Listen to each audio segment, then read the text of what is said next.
قال النبي صلى الله عليه وسلم أول من يحرق حلق الجنة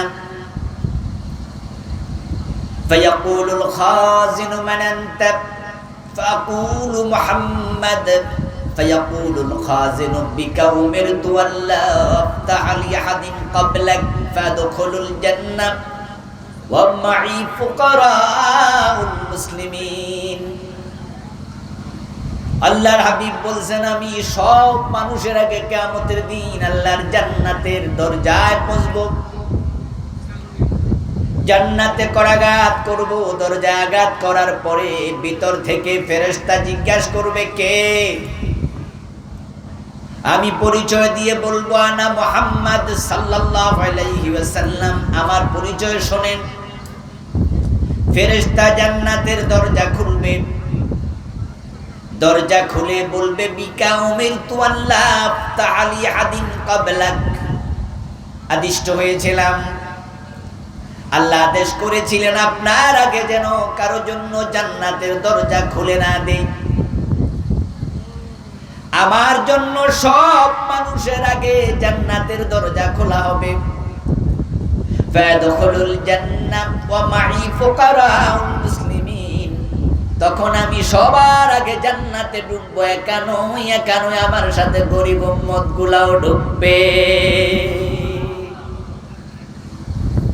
অন্য অন্য নবীরা এখনো জান্নাতে ঢোকেনি, উম্মতে মুহাম্মাদি ঢুকে গেল। অন্য নবীরা তাদের উম্মত নিয়ে পরে আসবে।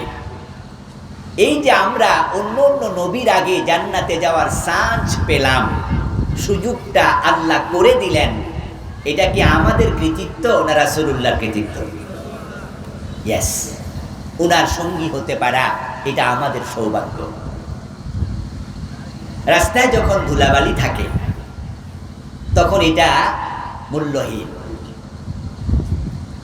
কিন্তু স্বর্ণ দোকানে যখন স্বর্ণ কিনতে যান, যে নেকলেসটা সাজায়া রাখে, গলার চেইনটা সাজায়া রাখে, জলীয় বাষ্প থেকে বাতাসের সাথে ওই নেকলেসের গায়ে কি ধূলিকণা লাগে না? কি মনে হয়? কথা বলেন, লাগে? কিন্তু সেটা ছোট হওয়ার কারণে খালি চোখে দেখা যায় না। আচ্ছা, আপনারা যারা স্বর্ণ অলংকার কিনেন, তারা কি স্বর্ণের দোকানে যাইয়া স্বর্ণের নেকলেস কেনার সময় এটা কি পানিতে চুবাইয়া কিনেন? আমরা বলি যে ভাই নেকলেসটা কত, এটা বড়ি কত, বলে এটার বড়ি 1 লাখ টাকা। ওকে, ওজন করেন, পছন্দ হয়েছে দেন। এটা পানিতে চুবাইয়া ধুলাবালি মুক্ত করা হয় না। জলীয় বাষ্প কণা থেকে কিছু ধুলাবালি বাতাস থেকে ওই স্বর্ণের গায়েও লেগে গেছে, কিন্তু যখন এটা বিক্রি হয় স্বর্ণের বড়ি যত, ওই ধুলাবালির বড়িও ঠিক তত। 1 লাখ টাকা বড়ি কল্পনা করা যায়? এটা ধুলাবালির কৃতিত্ব নয়, কৃতিত্ব হলো স্বর্ণের তার গায়ে লেগেছে তাই। আমার সামনে যারা আছেন অধিকাংশ আমরা কৃষকের সন্তান। আমরা যখন ধানের সাথে যেই চিটা হয় এটা আমরা আলাদা করে ফেলি, তখন এটার মন কেউ ওজনে কিনে না, এটা হয় ডাস্টবিনের ময়লা, এটা ফেলে দেয়, অথবা এটা দিয়ে আগুন জ্বালানো হয়, লাকড়ি হয়, এটা মন হিসাবে মানুষ কিনতে চায় না। কিন্তু ধানের সাথে যে কয়টা চিটা থাকে তার মূল্য ঠিক তত, ধানের মূল্য। এখন উম্মত হলে জান্নাত নয়। قال النبي صلى الله عليه وسلم من أحب سنتي فقد أحبني ومن أحبني كان معي في الجنة। প্রিয় নবীজি বলেছেন, শোনো, তোমরা যারা আমি নবীকে পাওয়ার পরে আমার জীবন আছাড় ফলো করবে, আমার সুন্নাহকে ভালোবাসবে, আমার সুন্নাহর আলোকে জীবন সাজাবে, ফাকাদ আহাব্বানি, প্রমাণ হবে সে আমি নবী মুহাম্মদকে ভালোবাসে। ওয়া মান আহাব্বানি কানা মাই ফিল জান্নাহ, যে আমার জীবন আচার ফলো করে সুন্নাহর আলোকে জীবন সাজাবে, সে জান্নাতে আমি নবীর সাথে ঢুকবে।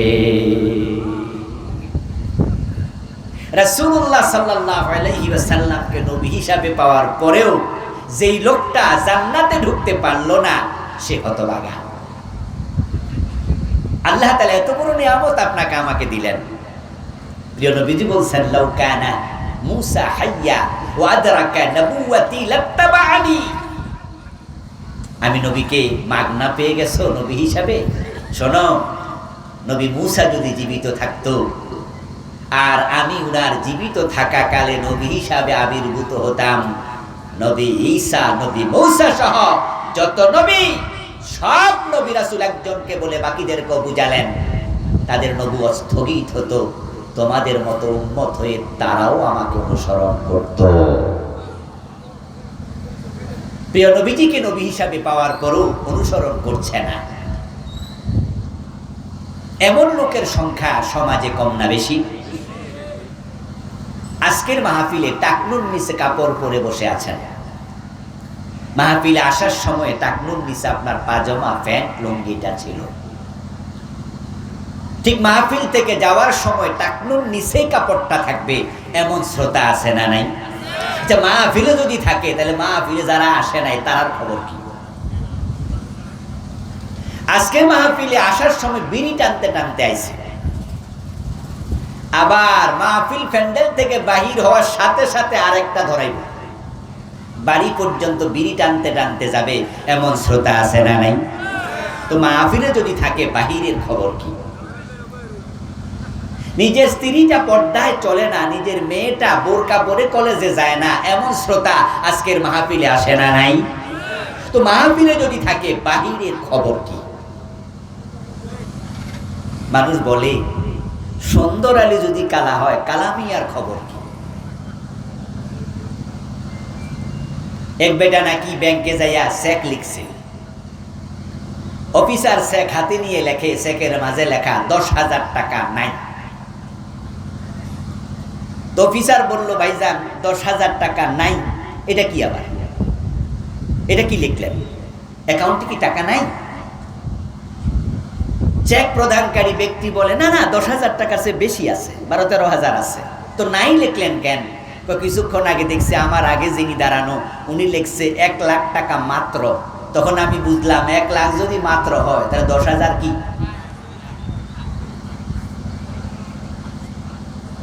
যদি আপনার স্ত্রী বেপরদায় চলে, আপনার মেয়ে বেপরদায় চলে, আপনি সিগারেট পান করেন, আপনি টাকটুর নিচে কাপড় রাখেন, আপনি দাড়ি কামান, তাহলে রাসূলের সাথে আপনার জীবনের মিল না অমিল? উম্মত দাবি করে কোনো লাভ? قال النبي صلى الله عليه وسلم كل امتي يدخلون الجنة إلا من أبى।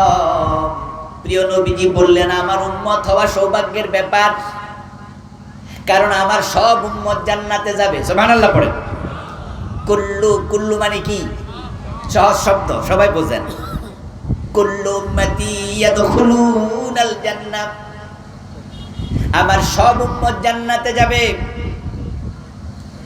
ইল্লা মান আবা, তবে অস্বীকারী জান্নাত পাবে না। সাবধান, মুসলমান অস্বীকারী হবেন না। কিলা মান আবা ইয়া রাসূলুল্লাহ, প্রশ্ন করা হলো, আল্লাহর নবী অস্বীকারী উম্মতকে। ক্বালা মান আতাআনি দাখালাল জান্নাতা ওয়া মান আসানি ফাকাদ আবা।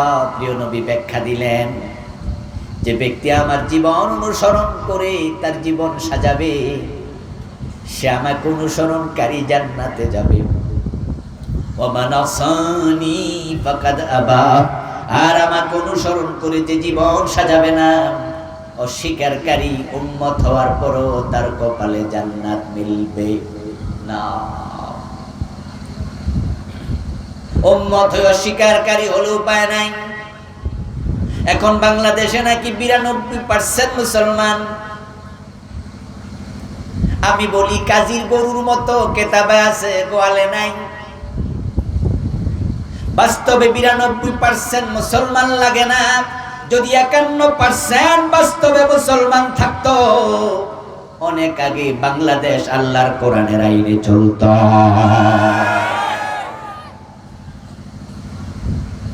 কাগজে আছে, বাস্তবে নাই। এই যে আমার হাতে একটা কাগজ, এখানে যদি আমি লিখি পোয়াকার বা নরসিকার নি, উচ্চারণ কি হবে? কিন্তু কাগজটা ভিজবে। যদি লিখি সরাইয়া গরু সুকার গুদন্তান্ন, উচ্চারণ কি হবে? কাগজটা পুড়বে। লিখলাম, ভিজলো না, কারণ বাস্তবে পানি নাই, লিখাই আছে মাত্র। আগুন লিখেছি, পুড়লো না, কারণ বাস্তবে আগুন নাই, লিখা আছে মাত্র। ভোটার লিস্টিতে 92% মুসলমান, অথচ সংসদে কোরআন নাই, সচিবালয়ে কোরআন নাই, বঙ্গভবন কোরআন দিয়ে চলে না, গণভবন চলে না, মন্ত্রণালয় চলে না, শিক্ষানীতিতে কোরআন নাই, সংস্কৃতিতে কোরআন নাই। পুরা দেশের অফিস আদালত, DC office, T1 office, OC, আপনার এসপি অফিস, কোনো জায়গায় কোরআন দিয়ে চলে না। এটাই প্রমাণ করে 92% মুসলমান কাগজে কলমে আছে, বাস্তবে নাই। বাস্তব উম্মত না হলে জান্নাত কপালে জুটবে না।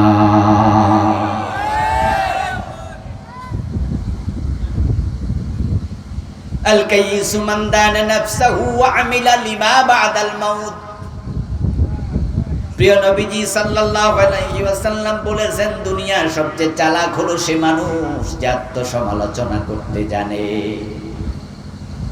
চোখ বন্ধ করে নিজের দোষ নিজে খুঁজে ঘুমানোর সময়, আজকে আমি কয়টা কবিরা গুনাহ করছি, আজকে সারাদিনে আমি কয়বার চোখের খেয়ানত করেছি, আজকে সারাদিনে কয়টা মিথ্যা কথা বলে ফেলেছি, আজকে লেনদেন করার সময় কাউকে ঠকাইছি কিনা, আজকে ওজনে কম দিলাম কিনা, মালে ভেজাল দিলাম কিনা, আমার রাসূলের জীবনের সাথে আমার কোথায় কোথায় অমিল ছিল, এই চিন্তা করে নিজে তাওবা করে সংশোধিত হয়।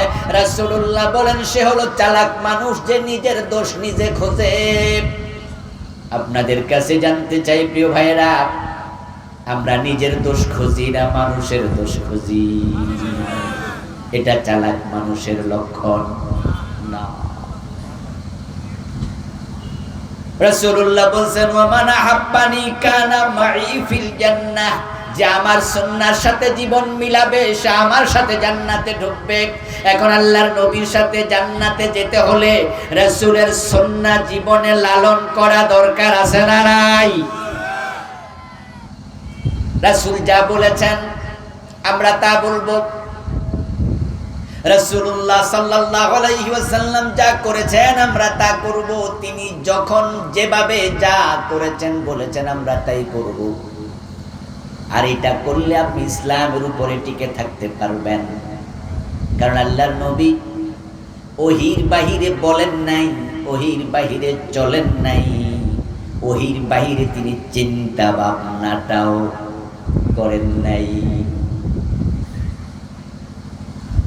এই জন্য রাসূলুল্লাহ বিদায় হজের দিন প্রায় ১.৫ লক্ষ সাহাবীর সামনে বলেছিলেন, তারাকতু ফীকুম আমরাইন লান তাদিল্লু মা তামাসসাকতুম বিহিমা কিতাবাল্লাহি ওয়া সুন্নতি। আমি নবী মুহাম্মদ চলে যাব। বিদায় হজের ভাষণে তিনি বলেছিলেন, এই দিনে এই মাঠে তোমাদের সাথে পৃথিবীতে আমার হয়তো আর সাক্ষাৎ হবে না, তবে তোমাদের কাছে আমি দুটি জিনিস রেখে গেলাম, যতদিন আঁকড়াইয়া ধরবা পথ হারা হবা না। ১ নাম্বার কিতাব আল্লাহ, আল্লাহর কোরআন, ও সুন্নতি, আমার হাদিস সুন্নাহ। এই দুইটা আঁকড়াইয়া ধরলে তোমরা আল্লাহর জান্নাত পর্যন্ত পৌঁছে যাবে। কিন্তু বাংলাদেশ এমন এক দেশের নাম, যেই দেশটা কিতাব দিয়েও চলে না, সুন্নাহ দিয়েও চলে না। আল্লাহ আমাদেরকে এবার একটা সুযোগ দিয়েছে ৫৩ বছর পরে। আলহামদুলিল্লাহ, এই সুযোগ যদি আমরা কাজে লাগাতে পারি, আগামী সংবিধান আল্লাহর কোরআন হবে।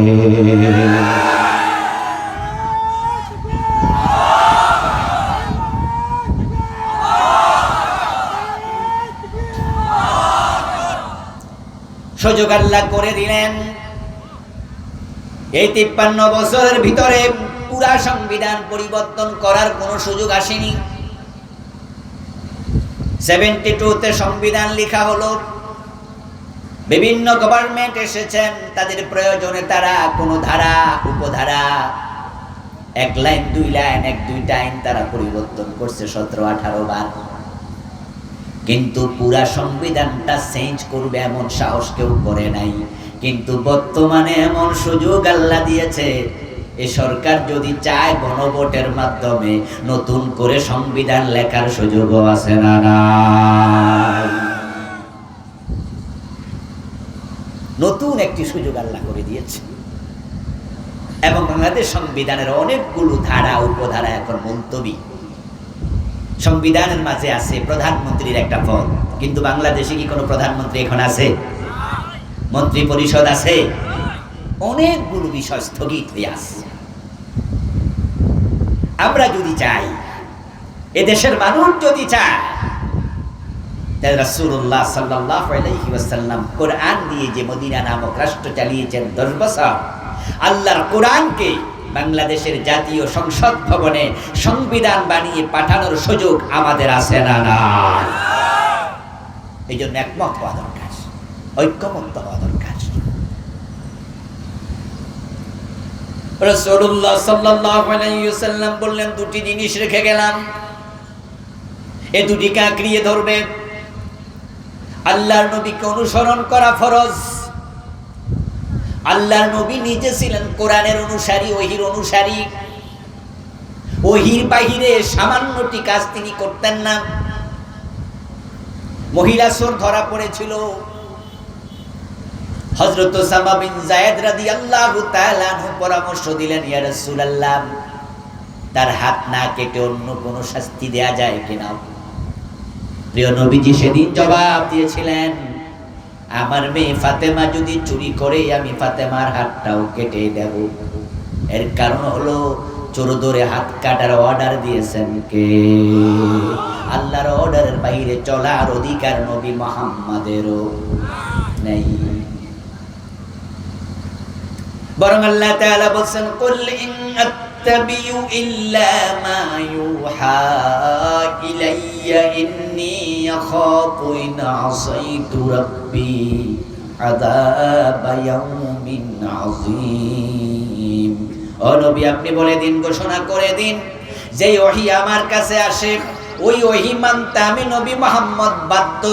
যদি আমি ওহীর বাহিরে চলি, তাহলে কঠিন মুসিবতের দিনে আযাবের ভয় আমিও করি। আল্লাহর কথার বাহিরে চললে আল্লাহ নবী মুহাম্মদকেও ছাড় দেবেন না। আরে ভাইয়েরা শুনুন, আমরা তো ইসলামকে সস্তা পেয়েছি, তাই চাইলে মানি, মন চাইলে মানি না। ভালো লাগছে মসজিদে যাই, ভালো লাগে না যাই না। জোহরে আছে আসরে নাই, মাগরিবে আছে এশায় নাই, জুমায় আছে ওয়াক্তিয়া মসজিদে নাই, এমন মুসল্লি আছে না নাই? ভালো লাগলে মানি, ভালো লাগলে মানি না, এই হলো আমাদের ইসলাম।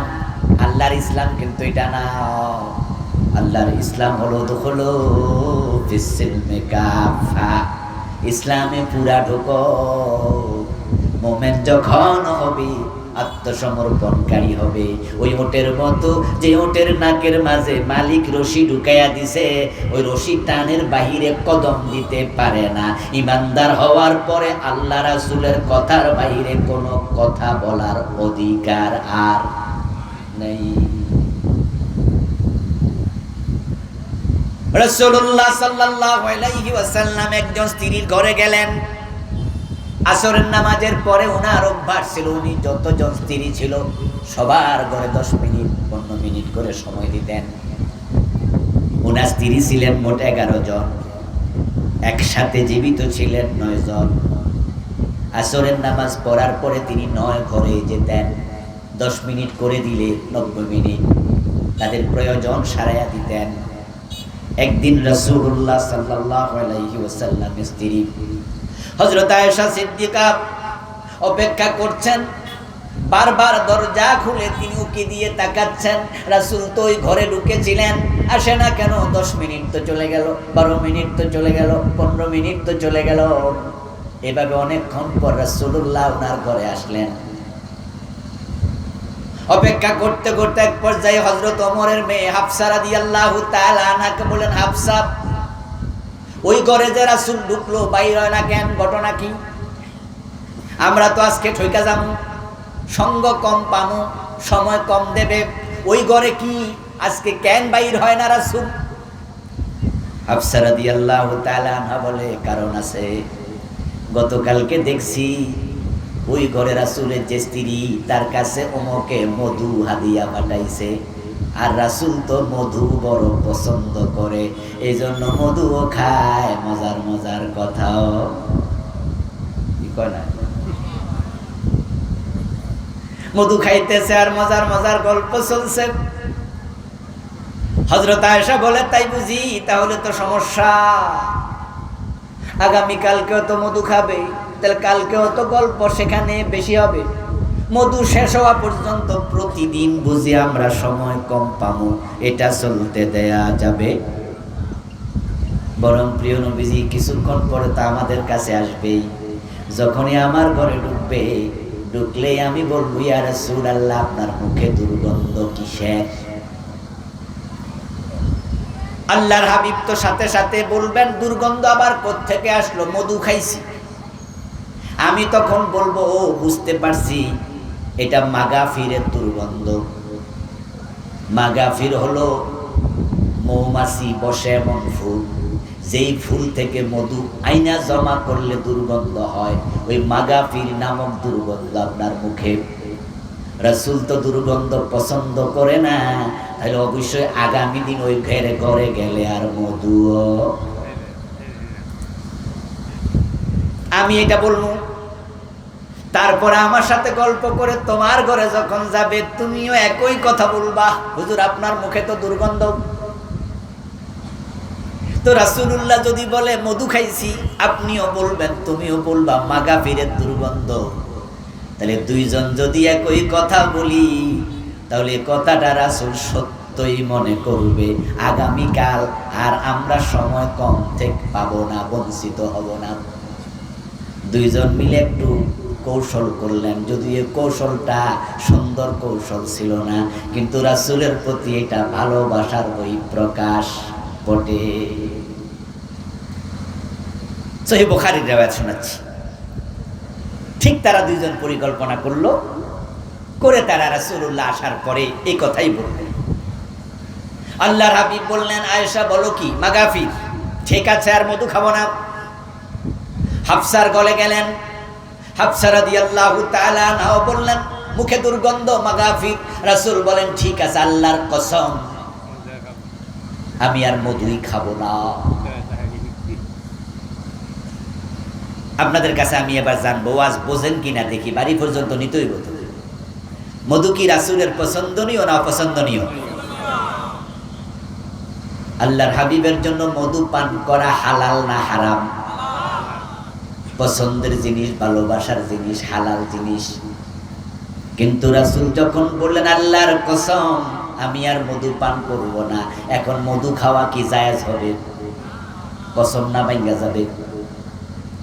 যখনই প্রিয় নবী কসম করলেন, আরশে আজিম থেকে আল্লাহ আয়াত নাজিল করে দিলেন, লৌহে মাহফুজ থেকে পাঠায়া দিলেন, লিমা তুহাররিমু মা হাল্লাল্লাহু লাক।